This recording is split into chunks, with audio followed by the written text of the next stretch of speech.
Alpha Prime is now a war-torn husk of the glorious world that used to be. At a time now lost to history, a brilliant race thrived there. The planet was then called Meridian.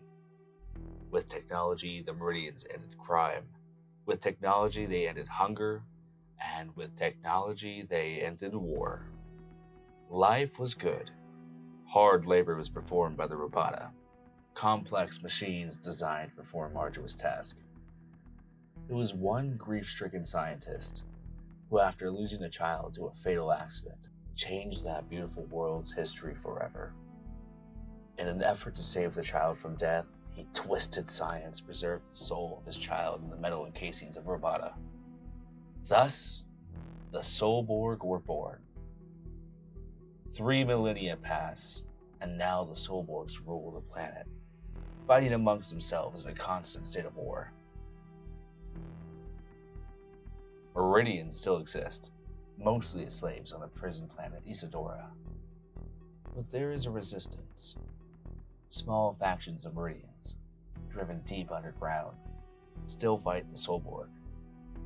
The Blastatrons and their counterparts, the Gladiatrons, were built to mimic the size, movement, and guerrilla fighting style of the Meridian Resistance. For the Meridians continue to adapt and survive against great odds.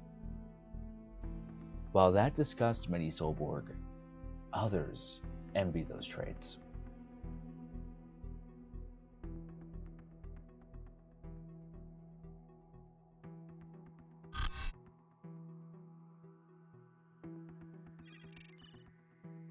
Upon first glance, the Blastatrons seem pretty worthless. Only boasting 2 defense and 1 attack, you may be wondering why to even field these advantageous metal cards.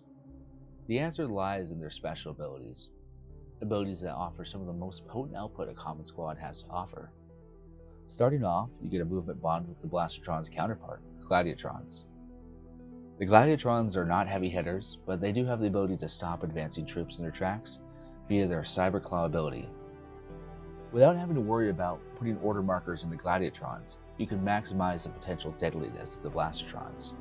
The Gladiatron movement ability allows for a total of 8 units to be moved in a turn, allowing for impressive board control. As an extra bonus, Gladiatron movement complements the Blastatron's next ability called Homing Device. This gives an additional attack die for every Vidar Soulborg adjacent to the target figure. With proper placement, each Blastatron attacking the figure engaged with the Vidar Soulborg can roll impressive numbers, often more than the heavy hitters such as Drake or even Jotun. Opponents that get tangled with the Blastatron counterparts will meet a quick and explosive end. The Blastatrons are not without weakness, however, as they will fall quickly once engaged, as their defense will fall to even the lowest of attacks. Any character with high range or range reducing abilities will cause the Blastatrons great umbrage as well. When choosing an army, there are a few squads that are symbiotic as the Glads and the Blast. Both need each other to be successful, so drafting them together is a must. Generally, you will want 2 Gladiatrons to 1 Blastatron ratio, for as soon as the front line breaks, the end is near for the Blastatrons. Due to their combination of general, race, and class, the Blastatrons also have a lot of interesting synergies with other units to build a more diversified army that can better address different situations. If you choose Warden 816, you can give an extra movement space to the Blastatrons, which may be useful in games with high terrain. A better pairing is with Laglor, which grants the Blastatrons 2 range up to a total of 9. And if you wanted a ridiculous range, you could add Deathwalker 9000 and Laglor to your army for a maximum of 11 range.